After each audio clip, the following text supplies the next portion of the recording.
Steamy weather rolling into the Bluegrass State. We'll track that and the potential for some scattered storms straight ahead. Nicholasville police are searching for a man who robbed a Kroger at knife point. Melania Trump's speech at the Republican National Convention sparked quite the buzz on social media. Details on accusations of plagiarism ahead. This is WKYT News at 4. Welcome to WKYT News at 4. Andrea Walker and Amber Philpott reporting. Steamy air and more storms are on the way here in the Bluegrass. It is hot out there. Take a look. This is a live picture now of downtown Lexington. We want to check in now with Chief Meteorologist Chris Bailey. Hi, Chris. Hi, guys. Getting in on that typical heat finally across central and eastern Kentucky. You know, it's been largely absent so far this summer. Thunderstorms have taken center stage all summer long. So today, we've got a little steam that is in the air. 89 degrees Lexington. It's very typical for this time of year. Normal highs are into the upper 80s, so it's all things considered, this has not been too bad. Humidity 48%, so a heat index at 92 degrees as of now. Those current temperatures mainly into the upper 80s across many areas. We're pushing 90 still from Danville to Somerset. Notice how the farther east and northeast that we go, a little cooler, 86 into Maysville and Moorhead. Moral of the story, though, it's typical summertime weather in the Bluegrass State. Defender Radar Network, thunderstorms blowing up into southern Kentucky a little earlier. That stuff is now into the volunteer state of Tennessee as that front continues to work its way on in from northwest or from the north to the south. What we're going to be watching is that northwestern sky into the day tomorrow. See how we have some clusters of thunderstorms on the leading edge of the really hot air that's out to our west. Some of that's going to try to roll in here as we go through the next couple of days. So that's why we're talking about steam and storms. I'll break down both when I come back with a all-important hour-by-hour forecast that takes you through the rest of the week in a few. All right, Chris, thank you. Police are hoping surveillance video will help them catch the man who robbed a central Kentucky Kroger store. It happened on South Main Street in Nicholasville early this morning. A man reportedly approached the teller at the self-checkout line, asked for change, and when the employee opened the cash drawer, the man showed a knife and told him to empty the drawer. Victor Puente has the latest on the investigation. It's our top story at 4. Nicholasville police are searching for the man they say robbed the store behind me at knife point. That robbery happened around 3:30 this morning at the Kroger on South Main Street. They say this man approached the teller at the self-checkout line and asked him for change for a $50 bill. They say when the clerk opened the drawer, the man showed him a knife, told him to empty the cash drawer, then go to the bathroom. That man then took off out the front door. Nicholasville police are hoping someone will recognize him from this surveillance video. The subject's pretty identifiable by anybody that would know him. So we're hoping that the public can help us out, give us a call if they know this guy, give us a call, let us know who he is. Police say that man came into the Kroger about an hour before the robbery. They believe he was trying to wait for a time when as few people as possible were in the store. In Jessamine County, Victor Puente, WKYT. Police do not have a description of the type of vehicle he may have been inside. Rowan County school officials are responding to a report claiming hazing complaints within the high school football program weren't properly investigated. The Herald Leader reports the Office of Education Accountability found 20 players suffered concussion in practice, most after the whistle blew or when they weren't playing. The state claims the superintendent and principal didn't properly investigate the allegations. Superintendent Marvin Moore released a statement saying he and the principal provided documentation showing they did address these concerns. Head coach Ray Graham was suspended when the state investigation began. His attorney released a statement saying Graham denies the findings related to his alleged misconduct.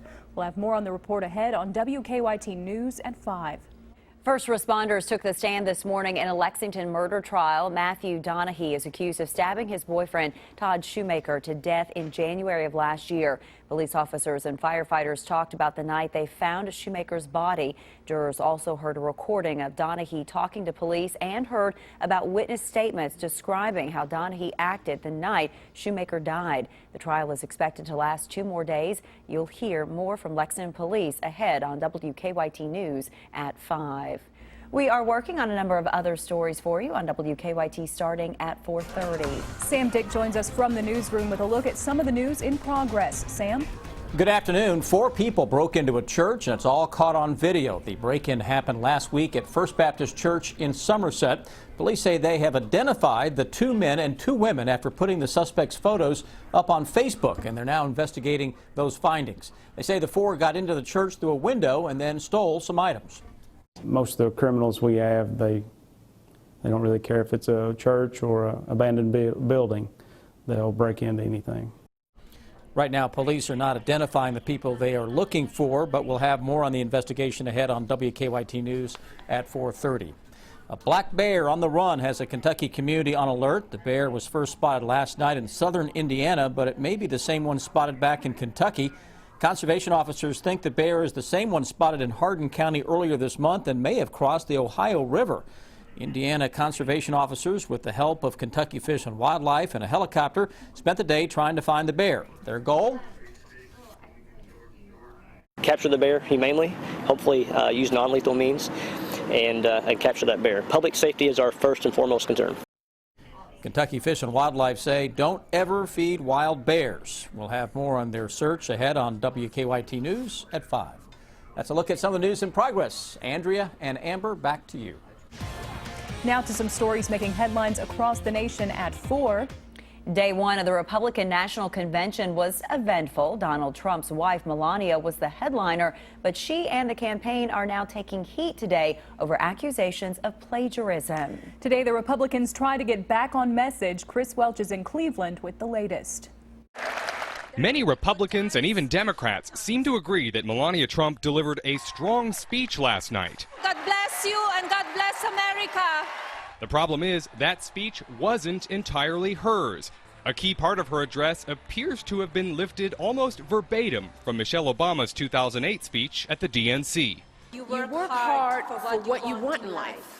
That your word is your bond, that you do what you say you're going to do. What you say and keep your promise. This morning, Trump campaign chairman Paul Manafort strongly defended the speech. We don't believe there's anything in that speech that doesn't reflect her thinking. The campaign says it won't address the issue any further. But the man who used to run the campaign, Corey Lewandowski, says that's not enough and heads should roll. Whoever was the staff person who wrote this speech should be held accountable and should be fired. Tonight, the Trump campaign will try to get back on track. Today's theme, jobs and the economy make America work again. Trump's daughter, Tiffany, and son, Donald Jr., will tout their father's business record. Former rivals Chris Christie and Ben Carson will also take to the stage to talk up Trump. And the 2 top Republicans in Congress, Paul Ryan and Mitch McConnell, who've each been critical of some of Trump's rhetoric, will aim to unify the party. 2 Kentucky lawmakers will take the stage at the Republican National Convention this week. Senate Majority Leader Mitch McConnell will speak this evening. State Senator Ralph Alvarado Jr. will address the convention tomorrow.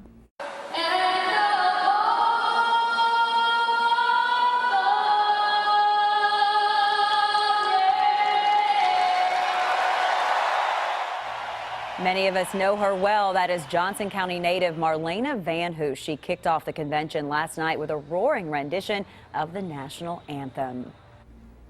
An airline at the Cincinnati Northern Kentucky Airport is adding some new destinations. The details in WKYT Money Watch. And Netflix's price hike is causing subscribers to cancel their subscriptions. Keep up with the latest news on WKYT.com. Join the conversation on Twitter and become a part of the WKYT Facebook family.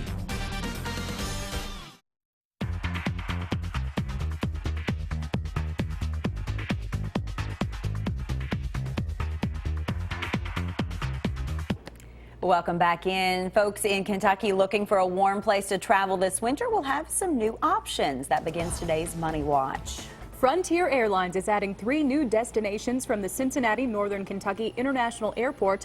The low-cost carrier is expected to formally announce new flights to Tampa, Fort Lauderdale, and Cancun later today. Frontier told WCPO in Cincinnati that the nonstop flights to the Florida destinations will start in October and flights to Cancun will start in December. Starbucks is increasing its benefits to all eligible U.S. employees. The enhanced online package will allow workers more choices and cost-saving options based on their budget. It will also offer personalized support to pick the plan that's best for them. A new report says renting a home is more expensive than owning one in 42 states. The monthly mortgage is more than $1,600 cheaper than the rent is in New York, for instance. It is $550 cheaper in Massachusetts. That's according to a Go Banking Rate study. Netflix is running into trouble as the internet video service wrestles with slowing U.S. subscriber growth amid stiff competition. Netflix only added 160,000 subscribers from April through June. That is the lowest U.S. customer gain the company has posted during that 3-month period in 5 years. Netflix fared better outside the U.S., but its second quarter gain of 1.5 million international subscribers missed management's projections. The company's stock has since plunged 15% to $84 in extended trading. And finally, Chick-fil-A is serving up good news for breakfast lovers. For the first time in 6 years, the fast food chain has announced an addition to its breakfast menu. The Egg White Grill features grilled chicken and egg whites topped with American cheese on a multi-grain muffin. Do you have the messiest kid in town? I'm Deanne Stevens, out and about today at the Flooring Gallery with more on a fun contest this weekend. Now, your hour-by-hour forecast with Chief Meteorologist Chris Bailey. Typical summertime weather across the Bluegrass State today. A lot of mid and upper 80s, flirting with 90 in a few spots, especially western parts of the area. And over the next few days, yeah, we'll crank it up a notch or two. Current readings into central and eastern Kentucky, a lot of upper 80s. You've got a green grass, you've got lush vegetation, a ground that is wet. It is going to be hard to get just a major spell of heat in here. Not to say we're not going to hit the 90s, because we've talked about that for more than a week. And that is what is on the way over the next few weeks. It's just that anytime you have so much water in the ground, it tempers the pattern. Heat index right now, what it feels like, low 90s into parts of the area. Here we go with your Defender Radar Network. Not a whole lot out there, central and eastern Kentucky. Thunderstorms blowing up across the south as expected today, now into parts of Tennessee and far western Kentucky. That's where we have a front that is dropping in from north to south. Front to the northwest of it's already beginning to slow down a little bit, and some thunderstorms are popping here across parts of Iowa. Those storms and some clouds from those will dive in from northwest to southeast heading into the day tomorrow. And anyone tomorrow is fair game for a thunderstorm that comes from the northwest. Outside of that, upper 80s to around 90 degrees, similar to what we have out there now. It will feel a little hotter than that. Hour-by-hour forecast. Let's take you from the evening into the next couple of days. 11 o'clock, this model is still saying there's that much of a chance we can pop up a little thunderstorm at some point. How about the day tomorrow? Watch the northwestern sky to see if we can get an isolated shower or a thunderstorm. A lot of upper 80s to around 90. Look where the real heat is, western parts of Kentucky. Now let's go through the next few days. We go into Thursday, and there's a better chance to blow up a little thunderstorm complex from north to south as the day wears on. Out ahead of that, we can make a run toward 90 degrees yet again, but look what happens, and this is why you've got to temper the heat. You get any type of cloud cover or a thunderstorm complex like what is showing up on the models for Thursday, then again on Friday. Look what it does to the temperatures. It really knocks those down. So that's what we'll watch for on Thursday, then into Friday, a steamy start to the day that may also produce a round of thunderstorms that drops in from the north. It's the pattern we talked about. The core of the absolute worst heat is going to be off to our west. What that does, though, it puts Kentucky in the 3H category. It's hazy, it's hot, it's a little humid, but we are also in the line of fire for some thunderstorms from northwest to southeast starting Thursday, and that could really ramp up late in the weekend into the first part of next week. The storms are going to win the battle, especially late weekend and early next week. Short term, any day can hit 90. Any day can come in well under that because of thunderstorms as well. And by the time we hit early next week, thunderstorm chances should really begin to increase a little bit with temperatures that will be on the decrease. Right now, let's check on traffic. Here's Officer Don. It looks like we cleared the crash on the inner loop of Man of War just past Colombo, just past Pimlico. That one's now cleared. Overall, traffic flow seems to be okay. To Nicholasville, still dealing with about 12 to 15 minutes. Right now to Paris, normal stuff, and then I-75 across the Claysbury Bridge looks okay. Now back to you in the studio. Thank you, Don. Do you have the messiest kid in town? One Lexington company wants to know, and they are throwing a messiest kid in town party to find out. A lot of parents going, yes, Oh, yeah. we do. Deanne Stevens is out and about today. She joins us now from the Flooring Gallery with more. Hi, Deanne. Hey, good afternoon, guys. The messiest kid in town. I know all you parents out there are like, me, I've got the messiest kid. Come on, what are you waiting on, Aaron? Yeah. Aaron and Colin here helping me out at the Flooring Gallery where they are looking for the messiest kid in town. Kelly is with us, and Kelly, this sounds like a fun little contest here. Yeah, we have a really good time. You know, we have the kids out. This year we're going to have a fire truck and an ice cream truck here for the kids to enjoy. Monkey Joe next door is going to have his character out here so the kids can have fun and get messy, and so you can take the grand prize. Yeah, well, what is the grand prize? The grand prize is tickets to Kings Island. We have 2 tickets to there, and we've got several other prizes as well with door prizes for almost all the kids. So. Now, you guys have come up with a creative way by doing the messiest kid in town to sell some of your products too, right? Correct. Yeah, this product we're doing really well with. It's a carpet we can clean with just soap and water and get all your everyday household disasters out, if you will. So we're having a lot of success with it. People are going back to carpet because it is cleanable. Okay, so how does it work? On Saturday, what do parents need to do? Come on, guys. Let's get messy. Bring your kids ready to get dirty, where they really do make a mess. We have mud. They make mud angels on the carpet, and then we're going to have a carpet cleaning company local here to clean the carpet and show how it's clean. So when you're putting them back in, you might want to have a tarp.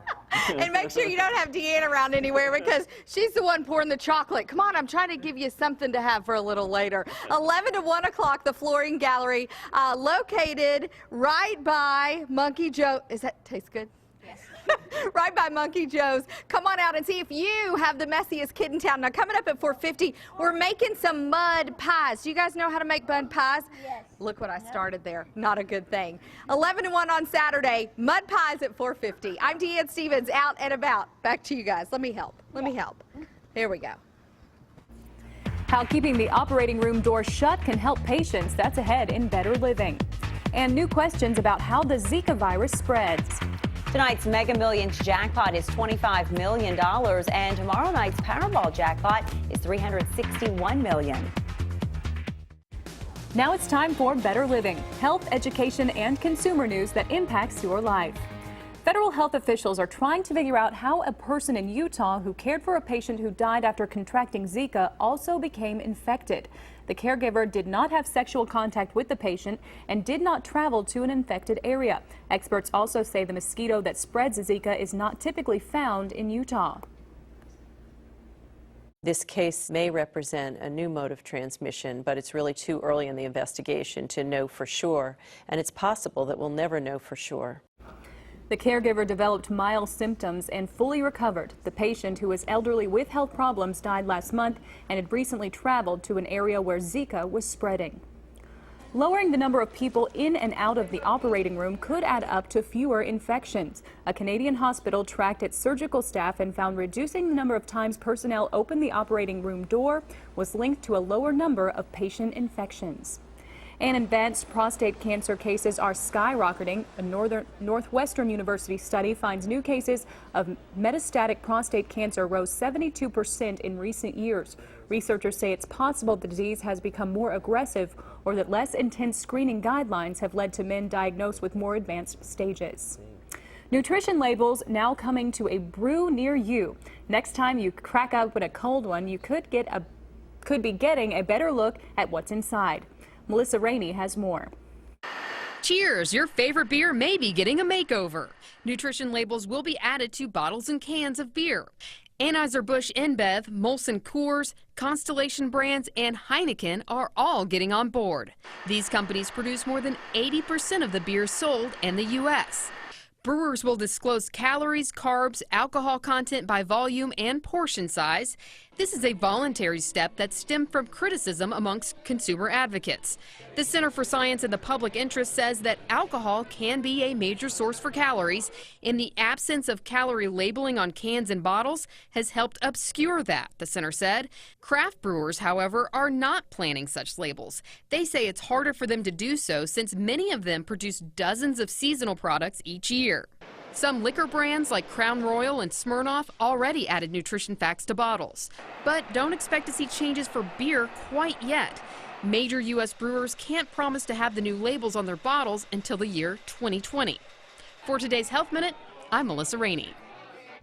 Now let's head to Chris for another check of the weather. A little steamy out there, a lot of mid to upper 80s, central and eastern Kentucky. Certainly it's feeling hotter than it actually is. Thank you, humidity. And it's going to ramp up even more so later this week. Live sky cams across the entire region. Mix of sun and some clouds out there. Anyone still going to be fair game for at least an isolated shower or a thunderstorm. Most of us, though, will stay dry.